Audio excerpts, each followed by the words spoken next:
Please welcome Neil Midgley and Andrew Davies. Did it ever strike you as you were growing up in that period, obviously during the Second World War and slightly afterwards, that you would be writing ever period adaptations around that time?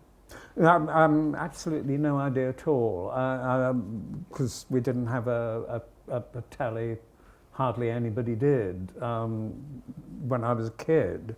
I did want to be a writer though, and I was. You know, this is what I say when I talk to little kids in school, in junior school, that they are writers already. It's just that there's lots of writers when they're young. It's just that most people stop when they don't have teachers to encourage them to write. Your first credited television play on the Internet Movie Database is in 1967, and it's called Who's Going to Take Me On? Yes, I do remember that. Yes. It was about a girl who worked in a knicker factory as a typist, and she in school before she'd read Death of a Salesman by Arthur Miller, and instead of thinking what a tragic life this guy wrote, she thought how brilliant to have a car and go around and sell people things. So she wanted to become a rep, and it was all about her efforts to get the management to let her try out selling knickers to the buyers. And so that was the story, really. And you came up with this story? Of course I came up with this story, yes. I used to make them up in the old days, you know. Those are the days when I had an imagination. You had the two careers in parallel. You taught, you stayed at the teacher training in college in Coventry, which became part of the University of Warwick. Yes. You carried on writing for television, some children's television I noticed. Yes. Marmalade Atkins. Yes. Starring none other than Linda LaPlante as an actress. Yes, she played Marmalade's mum. And she was very, very good comic actress, very mad. Well, nothing's changed. No, I think that's right. And of course, a wonderful Charlotte Coleman playing Marmalade. And then in 1986, you wrote, or at least this is when it was shown, A Very Peculiar Practice. Yeah. Which was a semi-autobiographical piece, I think, about life in a university, but among medics. Yes. I think I'm right in saying. Yes. That was really the series that made your name, wasn't it? Yes, it was, and I mean, I think it's still probably the piece of television that I'm most proud of, because it was 2 series, and it was, and I did make it all up myself. I'd had a doctor when I was at university who was actually a very famous pioneer of student medicine called Nicholas Mallison, who was absolutely famous for, you'd go to him with a sore throat and he'd say, yes, but how is your sex life? That's what you've really come to see me about, isn't it? And in a way, he became the inspiration for Jock in the series. And you moved on reasonably swiftly after that to writing House of Cards, which was obviously an adaptation of the Michael Dobbs novel. Dobbs had been high up in Tory command in the '87 election, and he wrote a novel which is now, your adaptation of it has become very famous, not least for the line, "You might think that I couldn't possibly comment." Yeah, that's right. Was that his line or your line? No, it was my line. I mean, he claims it was his line, but if you read the books, which I did, I wasn't sure which it was, but I did actually force myself to read the first of the books, the one that was actually called House of Cards, and it's not in there. Michael Waring, who was the head of series at the time, who is enormously inspiring sort of guy. He'd give you these kind of steers on things, and he said, "Got a book here, Andrew." It says it's not very good. It's got a good story. Needs tweaking. Think Jacobean. And that was all he said. So I thought all about, what's Jacobean tragedy like? I thought, well, they have villains that speak to the audience for one thing, and it's all enjoyably dark. And so I thought, let's do that. Let's have a villain that talks to the audience. So that's really how I kind of went about it.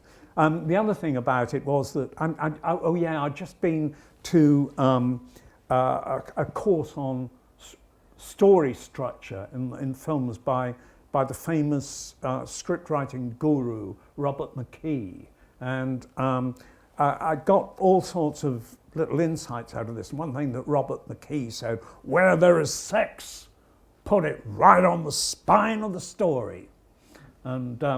And I thought, well, there is a bit of sex in this novel, but the girl detective in it is having a rather inconsequential affair with the deputy editor of the paper that goes nowhere. And clearly I thought Dobbs has just put it in because somebody said there ought to be some sex there. So I thought, right, I'll put the sex on the spine of the story. What is the spine of the story? Well, it's Francis Urquhart's inexorable rise to power. I thought, oh my God, does that mean she's got to have sex with him? I mean, she's only about 27 or something, and he's about 60. I thought, yes, she has. And she can call him daddy while they're doing it. I think we're getting to the bones of an Andrew Davies adaptation now. It's only 1990. Well, actually, I was thinking, so almost since then, that's almost the most ruthless I've ever been with a book. And that was quite sort of early days in my adapting career. You did do some more original work of your own, from your own pen, including a sitcom called Game On from 1995. Now, that's a world away from a period adaptation. It's obviously a mainstream sitcom to what sounded like a live studio audience. Yes. Was that, well, presumably you didn't find it all that fulfilling to write on because it was your last one? No. You mean, I only wrote one sitcom? You only wrote one sitcom? Yeah. Good ideas for sitcoms, few and far between. When we first tried to write about the material, we wrote what we thought was a kind of small theatre play, and sent it to places like the Bush and so on. And they said things like, well, the characters don't have enough character arc. They just go through the same destructive routines again and again. And I said, well, isn't that what real life is like? Because I mean, this is true. Our lives don't have much of a dramatic arc, do they? Let's face it. I mean, people just go on getting the same, only more so, in my experience. Anyway, but that's not very good for a drama, because a drama's got to have a beautiful shape to it, like a tragedy or something. But a sitcom doesn't. A sitcom is good if people just keep on repeating variations of the same self-destructive patterns. You've made a habit ever since then of just creating the careers of young actors, haven't you? Colin Firth, obviously, there, Anna Maxwell Martin in Bleak House, Carey Mulligan also in Bleak House, all gone on to greater things. Your adaptation of Dr. Zhivago from 2002. With a very, very young Keira Knightley. I wanted him to see her in the street or something like that, and just think that's the one, or she's wonderful. And I just originally wrote just that. They pass in the street and exchange a glance, and Giacomo came up with this lovely idea that they see each other through the window, and I kind of then placed it in a scene where they're having one of those student conversations about love and life and sex and what is it all about. South Riding is by an author that many people haven't heard of before this series, Winifred Holtby. This book, South Riding, it was actually done by Granada back in the 70s, I think, with a wonderful script by Stan Barstow. It was slightly indulgent. I mean, it was 13 episodes, so it was nowadays seems a bit slow. But it wasn't all that. It was kind of timely to do it again, I think, because it was.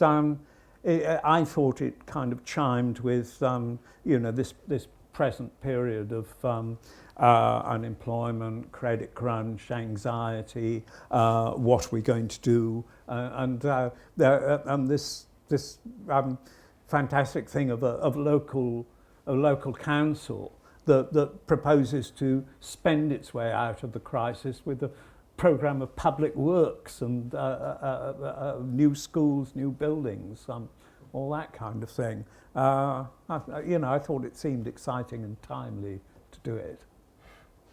Well, what's definitely been fascinating has been the conversation we've had this evening, I think. Please join me in thanking Andrew Davies. Thank you.